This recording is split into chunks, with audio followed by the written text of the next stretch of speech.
Президент Российской Федерации Владимир Владимирович Путин.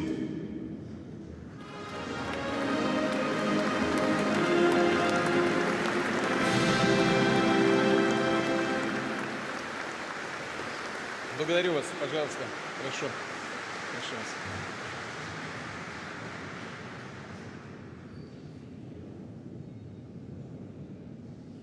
Уважаемые граждане России, граждане Донецкой и Луганской народных республик, жители Запорожской и Херсонской областей, депутаты Государственной Думы, сенаторы Российской Федерации. Вы знаете, в Донецкой и Луганской народных республиках, Запорожской и Херсонской областях состоялись референдумы. Их итоги подведены, результаты известны. Люди свой выбор сделали. Однозначный выбор. Сегодня мы подписываем договоры о принятии в состав России Донецкой Народной Республики, Луганской Народной Республики, Запорожской области и Херсонской области. Уверен, что Федеральное собрание поддержит конституционные законы о принятии и образовании в России 4 новых регионов, 4 новых субъектов Российской Федерации, потому что это воля миллионов людей.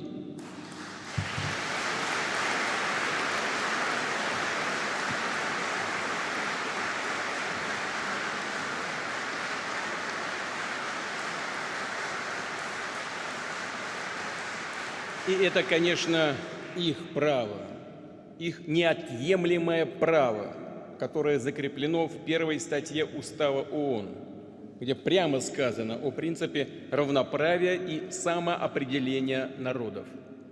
Повторю, это неотъемлемое право людей. Оно основано на историческом единстве, во имя которого побеждали поколения наших предков.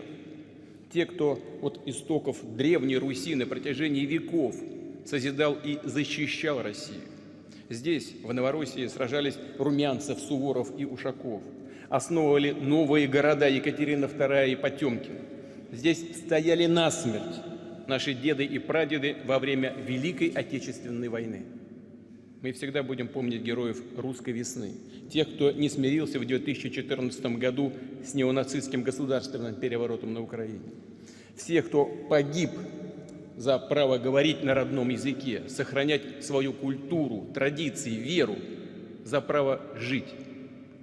Это воины Донбасса, мученики Одесской Хатыни, жертвы бесчеловечных терактов, устроенных киевским режимом.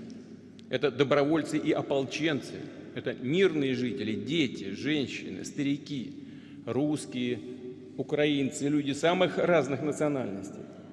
Это настоящий народный лидер Донецка Александр Захарченко. Это боевые командиры Арсен Павлов и Владимир Жога, Ольга Качура и Алексей Мозговой. Это прокурор Луганской республики Сергей Горенко. Это десантник Нурмагомед Гаджимугамедов и все наши солдаты и офицеры, павшие смертью храбрых в ходе специальной военной операции. Они герои.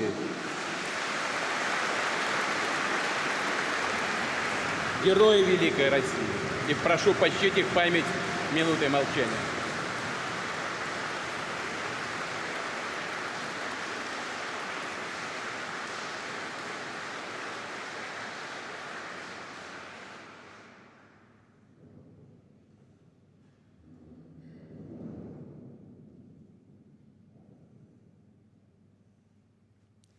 Спасибо.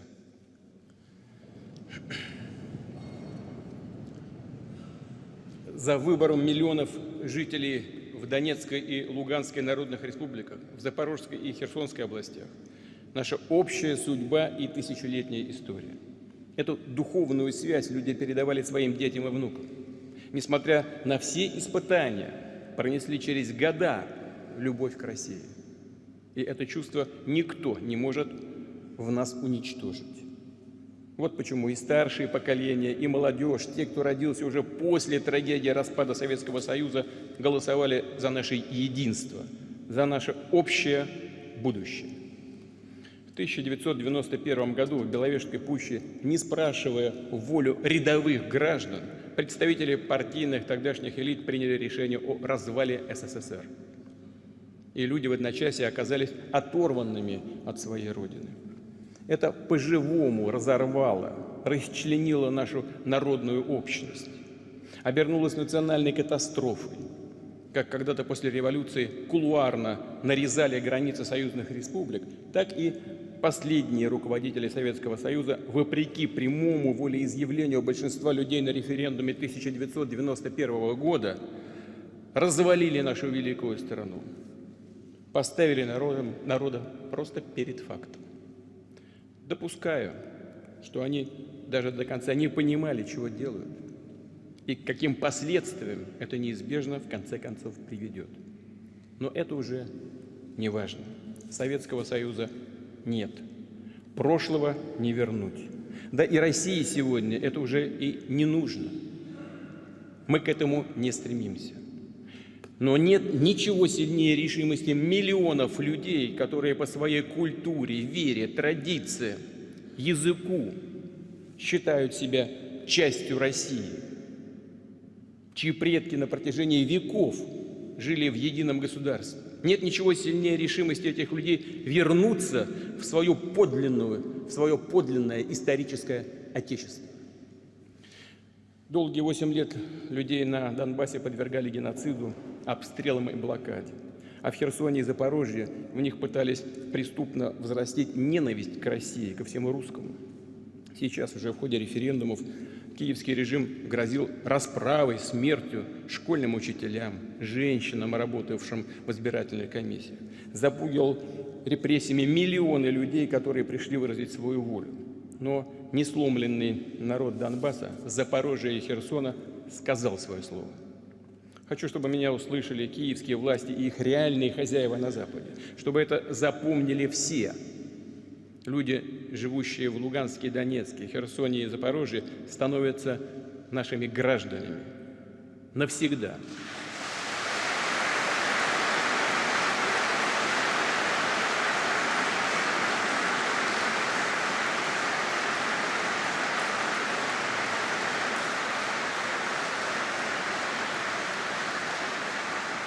Мы призываем киевский режим немедленно прекратить огонь, все боевые действия, ту войну, которую он развязал еще в 2014 году, и вернуться за стол переговоров. Мы к этому готовы. Об этом не раз было сказано. Но выбор народа в Донецке, Луганске, Запорожье и Херсоне обсуждать не будем. Он сделан. Россия его не предаст.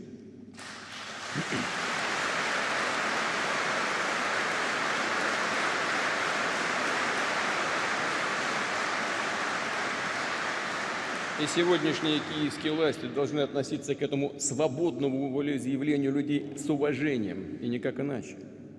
Только таким может быть путь к миру.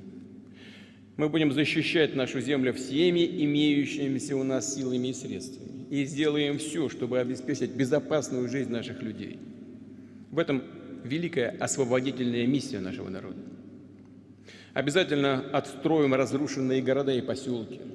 Жилье, школы, больницы, театры и музеи. Восстановим и будем развивать промышленные предприятия, заводы, инфраструктуру, системы социального, пенсионного обеспечения, здравоохранения и образования.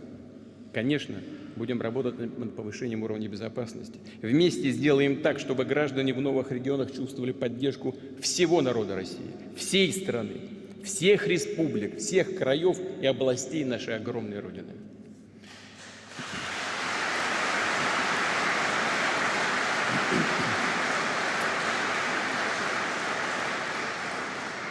Уважаемые друзья, коллеги, сегодня хочу обратиться к солдатам и офицерам, которые участвуют в специальной военной операции, к воинам Донбасса и Новороссии, к тем, кто после указа о частичной мобилизации встает в ряды вооруженных сил, исполняя свой патриотический долг, кто сам по зову сердца приходит в военкоматы.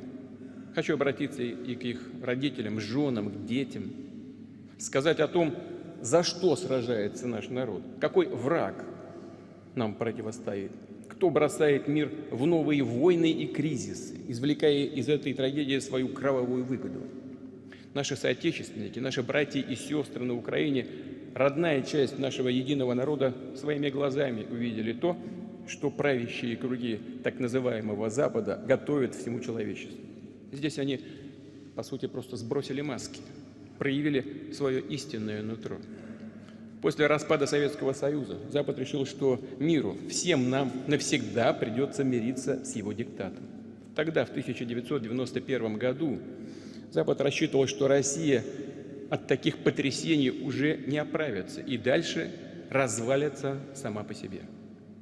Да, это почти произошло. Мы же помним 90-е, страшные 90-е годы, голодные, холодные и безнадежные. Но Россия устояла, возродилась, окрепла, вновь заняла свое достойное место в мире. При этом Запад все это время искал и продолжает искать новый шанс ударить по нам, ослабить и развалить Россию, о чем всегда мечтали, раздробить наше государство, стравить между собой народы, обречь их на нищету и вымирание. Им просто не дает покоя, что в мире есть такая великая, огромная страна с ее территорией, природными богатствами, ресурсами, с народом, который не умеет и никогда не будет жить по чужой указке. Запад готов переступить через все для сохранения той неоколониальной системы, которая позволяет ему паразитировать, по сути, грабить мир за счет власти доллара и технологического диктата. Собирать с человечества настоящую дань, извлекать основной источник незаработанного благополучия – ренту гегемона.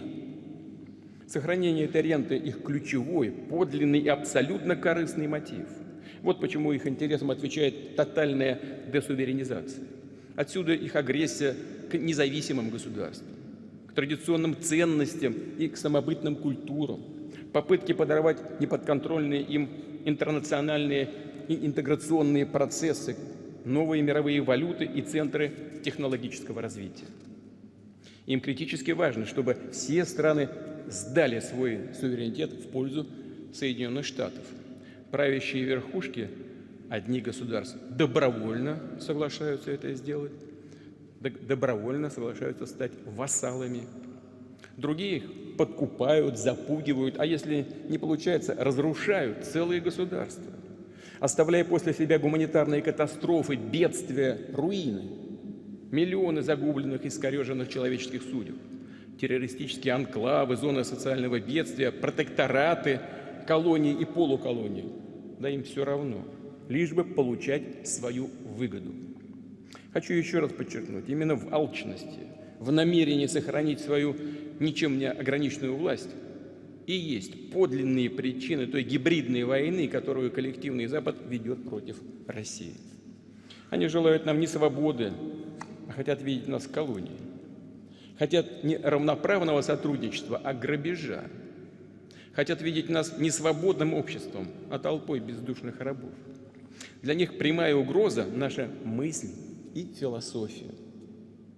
Поэтому и покушаются на наших философов.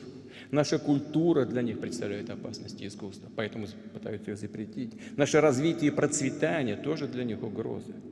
Конкуренция растет. Им вообще не нужна Россия, она нужна нам.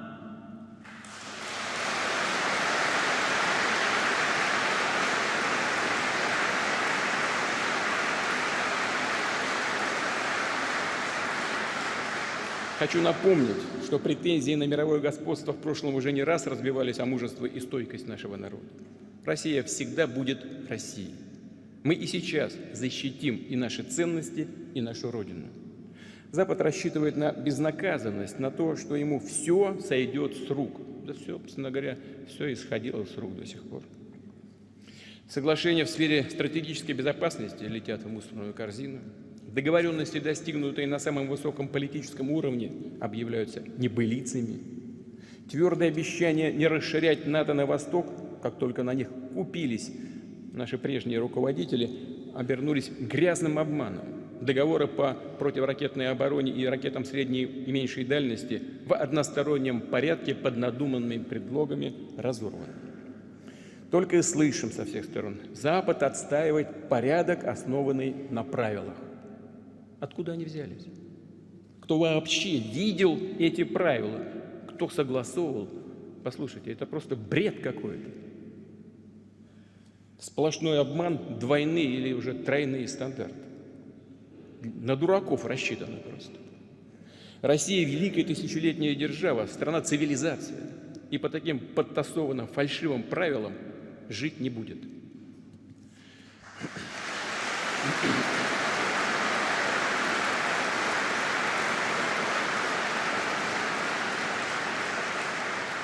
Именно так называемый Запад растоптал принцип нерушимости границ, а сейчас по своему собственному усмотрению решает, кто имеет право на самоопределение, а кто нет, кто его недостоин.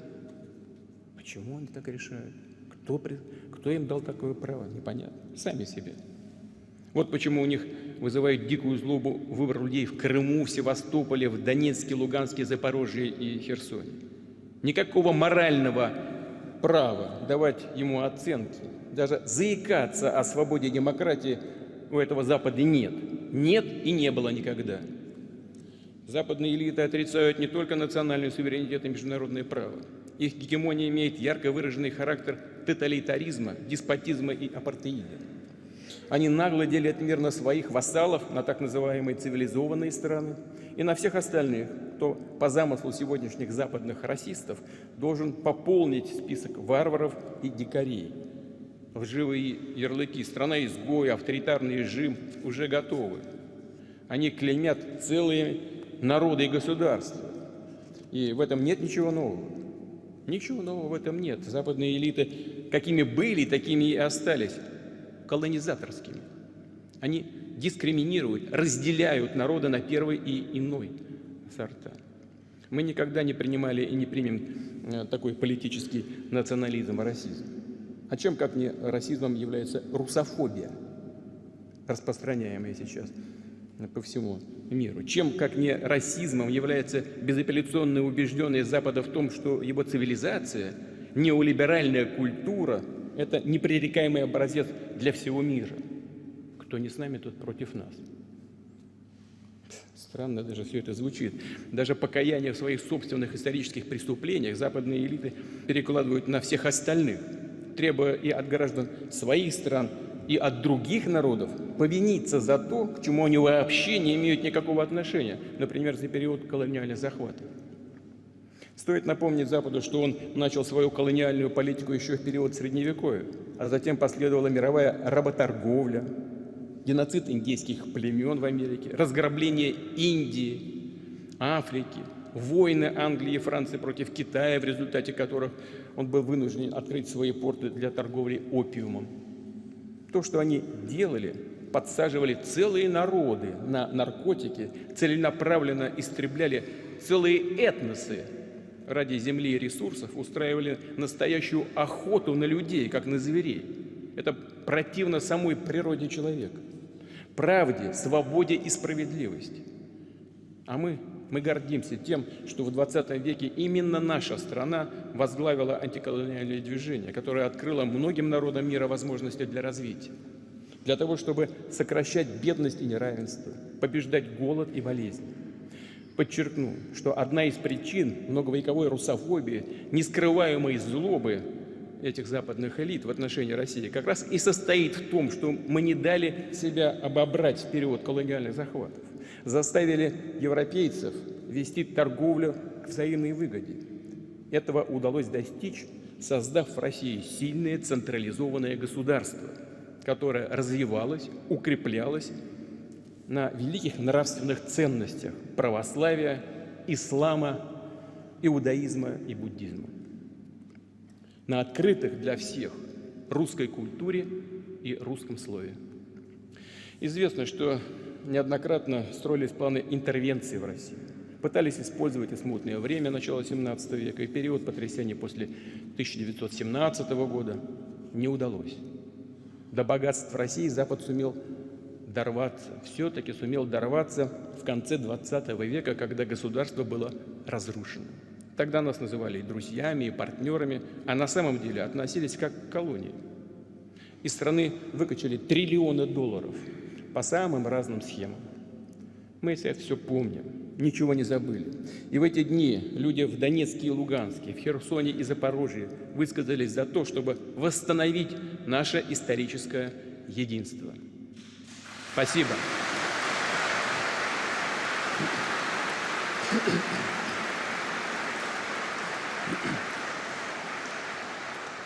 Западные страны веками твердят о том, что они несут другим народам свободу и демократию. Все с точностью да наоборот. Вместо демократии – подавление и эксплуатация. Вместо свободы – порабощение и насилие.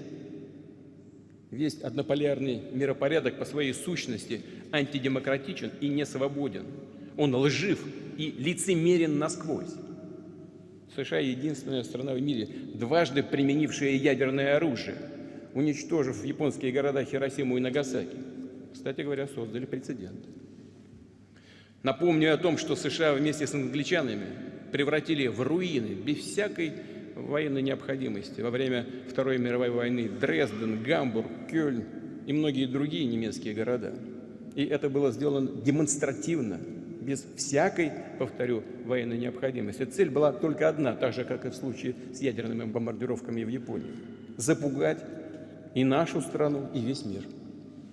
США оставили страшный след в памяти народов Кореи и Вьетнама варварскими ковровыми бомбардировками, применением напалма и химического оружия.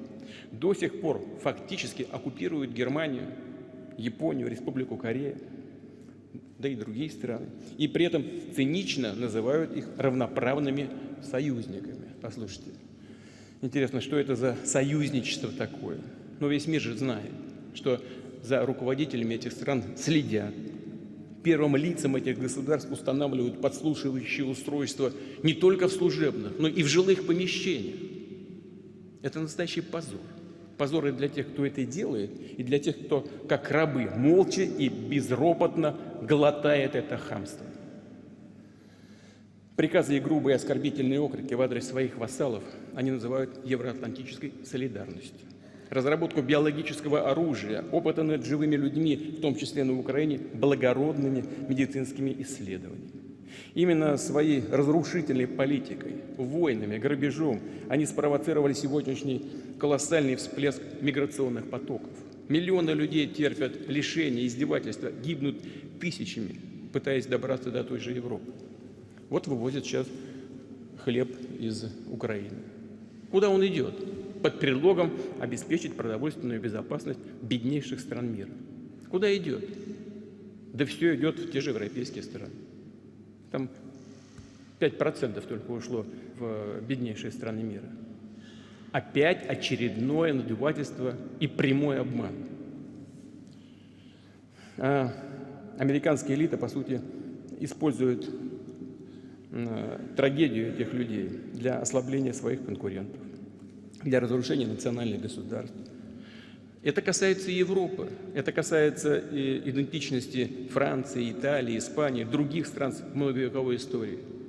Вашингтон требует все новых санкций против России, и большинство европейских политиков с этим покорно соглашаются. Они же ясно понимают, что США, продавливая полный отказ ЕС от российских энергоносителей и других ресурсов, ведут дело практически к деиндустриализации Европы, к тому, чтобы полностью прибрать к рукам европейский рынок. Все они понимают, эти элиты европейские, все понимают, но предпочитают обслуживать чужие интересы.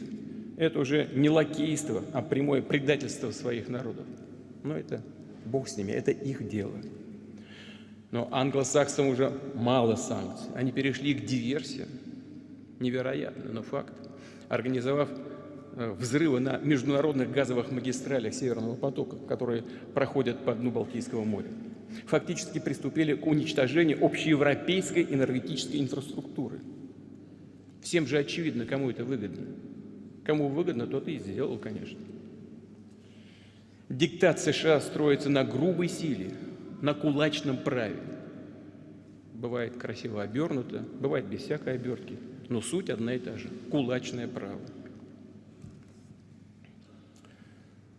Отсюда развертывание и содержание сотен военных баз во всех уголках мира, решения НАТО, попытки сколотить все новые военные альянсы, такие как АУКУС. и им подобные. Идет активная работа и над созданием военно-политической связки Вашингтон-Сеул-Токио.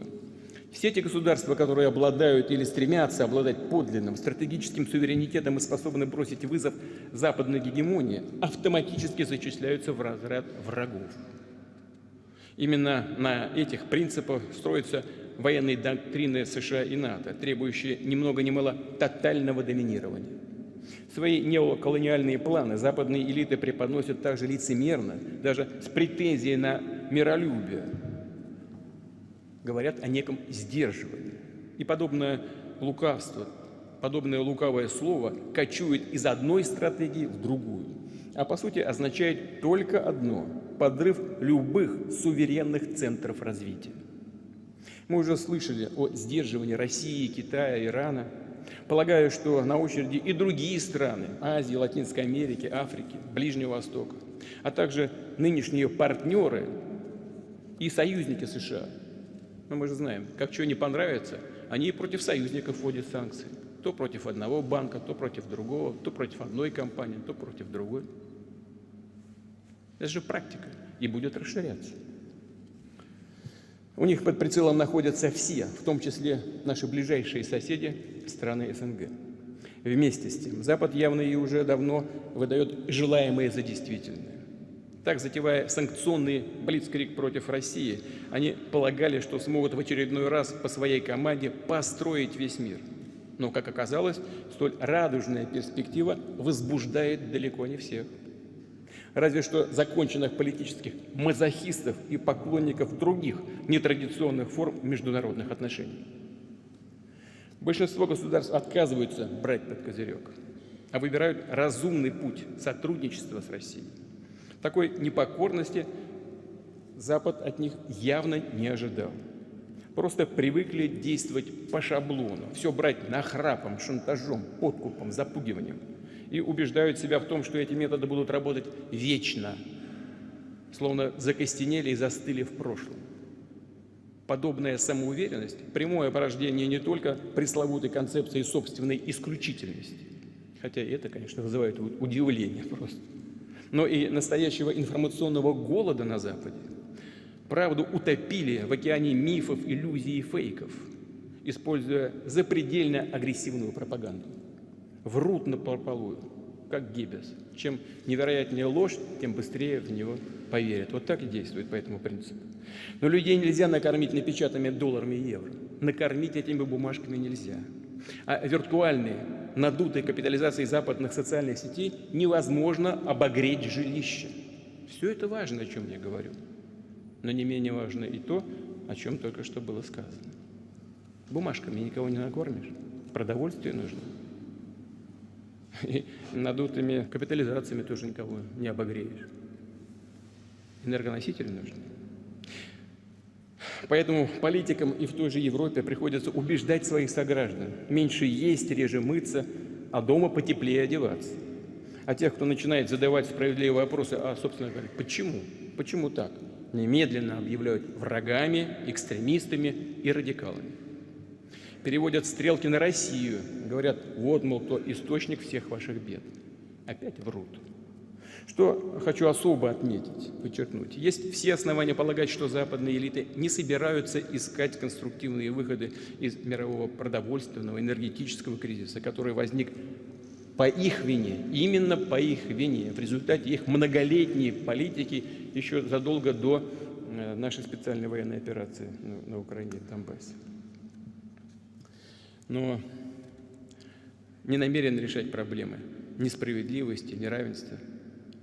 Есть опасения, что они готовы использовать другие, привычные для них рецепты. И здесь стоит напомнить, что из противоречия начала XX века Запад вышел через Первую мировую войну. Барыши от Второй мировой войны позволили Соединенным Штатам окончательно преодолеть последствия Великой депрессии и стать крупнейшей экономикой мира, навязать планете власть доллара как глобальной резервной валюты. А назревший кризис 80-х годов, а 80-е годы прошлого века кризис тоже обострился. Но Запад во многом преодолел его за счет присвоения наследия и ресурсов разваливавшегося и развалившегося, в конце концов, Советского Союза. Это факт. Сейчас, чтобы выпутаться из очередного клубка противоречий, им нужно во что бы то ни стало сломать Россию. Другие государства, которые выбирают суверенный путь развития, чтобы еще больше грабить чужие богатства и за этот счет закрывать, затыкать свои дыры. Если этого не случится, не исключаю, что они попытаются и вовсе довести систему до коллапса, на который все можно будет свалить. Или, не дай бог, решат воспользоваться известной формулой. Война все спишет. Россия понимает свою ответственность перед мировым сообществом и сделает все, чтобы привести в чувство такие горячие головы. Очевидно, что нынешняя неоколониальная модель в конечном счете обречена. Но повторю, что ее реальные хозяева будут до конца цепляться за нее. Им просто нечего предложить миру, кроме сохранения все той же системы грабежа и рэкета. По сути, они плюют на естественное право миллиардов людей, большей части человечества, на свободу и справедливость, на то, чтобы самим, самостоятельно определять свое будущее. Сейчас они и вовсе перешли к радикальному отрицанию нравственных норм, религии, семьи. Давайте ответим сами себе на очень простые вопросы. Я сейчас хочу вернуться к тому, что сказал.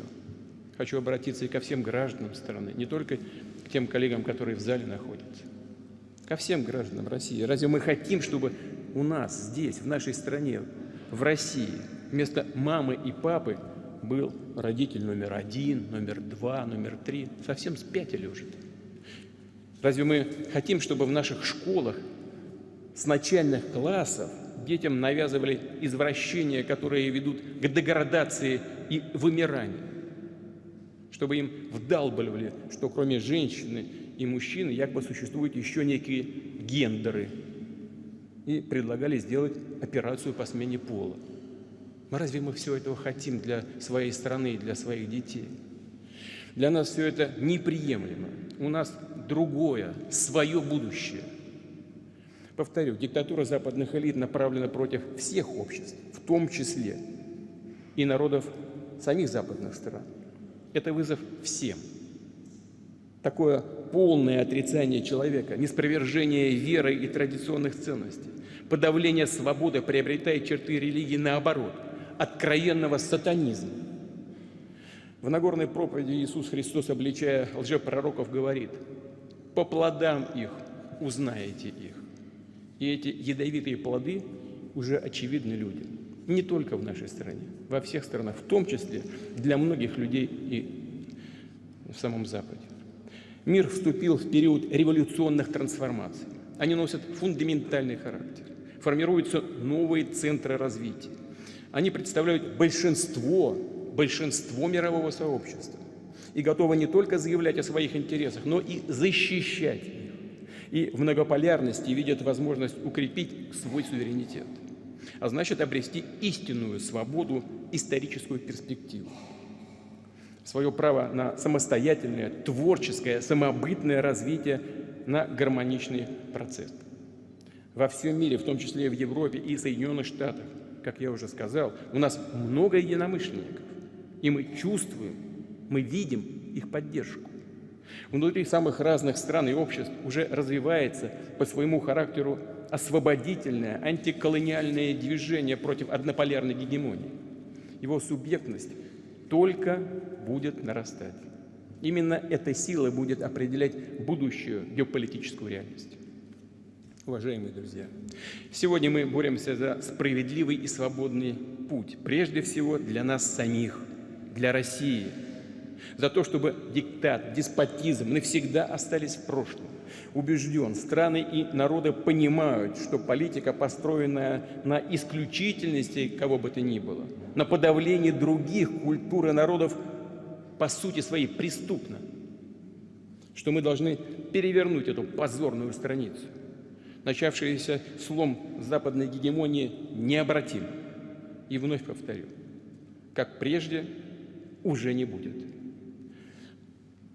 Поле битвы, на которое нас позвала судьба и история, это поле битвы за наш народ, за большую историческую Россию.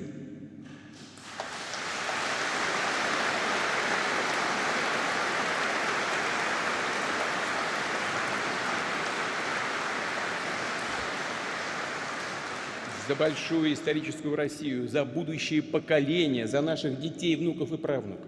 Мы должны защитить их от порабощения, от чудовищных экспериментов, которые направлены на то, чтобы искалечить их сознание и душу. Сегодня мы сражаемся, чтобы никому и никогда не пришло в голову, что Россия, наш народ, наш язык, нашу культуру можно взять и вычеркнуть из истории. Сегодня нам нужна консолидация всего общества. И в основе такой сплоченности может быть только суверенитет, свобода, созидание, справедливость. Наши ценности – это человеколюбие, милосердие и сострадание. И хочу завершить свое выступление словами настоящего патриота Ивана Александровича Ильина. Если я считаю моей родиной Россию, то это значит, что я по-русски люблю, созерцаю и думаю, по-русски пою и говорю, что я верю в духовные силы русского народа. Его дух – мой дух, его судьба – моя судьба, его страдания – мое горе, его расцвет – моя радость. За этими словами великий духовный выбор, которому более чем за 1000 лет российской государственности следовали многие поколения наших предков. Сегодня этот выбор делаем мы. Сделали граждане Донецкой и Луганской народных республик, жители Запорожской и Херсонской областей. Они сделали выбор быть со своим народом, быть с Родиной, жить ее судьбой, побеждать вместе с ней. За нами правда, за нами Россия.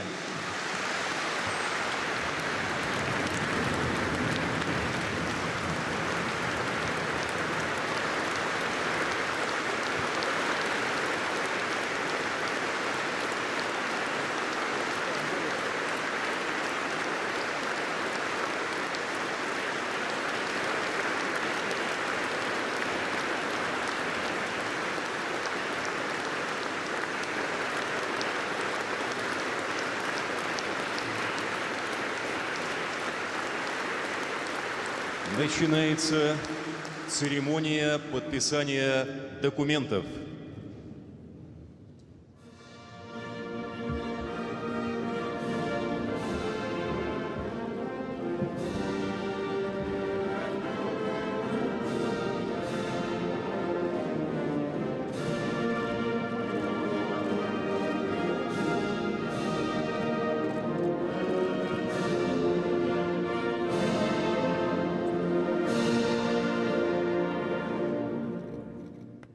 Президент Российской Федерации Владимир Владимирович Путин, глава Донецкой Народной Республики Денис Владимирович Пушилин, глава Луганской Народной Республики Леонид Иванович Пасечник,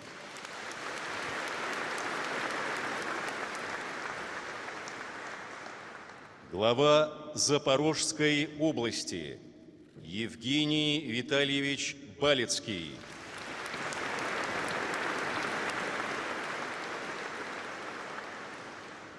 и глава Херсонской области Владимир Васильевич Сальда.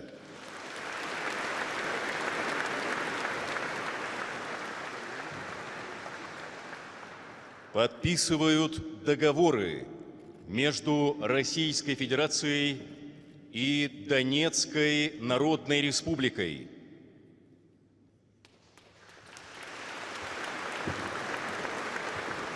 Российской Федерацией и Луганской Народной Республикой.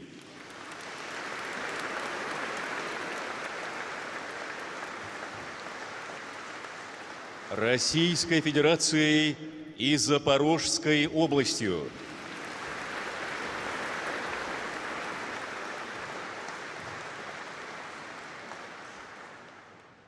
Российской Федерацией и Херсонской областью.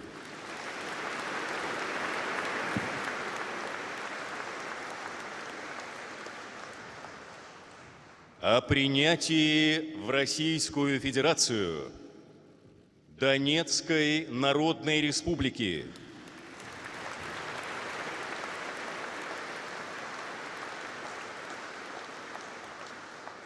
Луганской Народной Республики,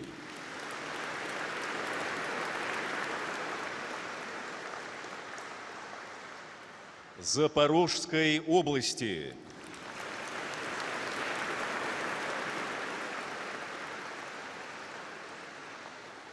и Херсонской области.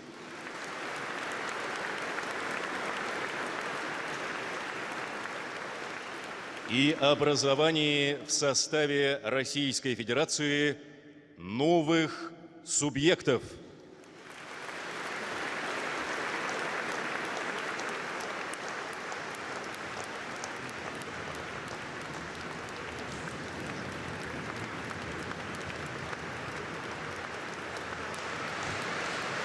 Исполняется государственный гимн Российской Федерации.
Понятно.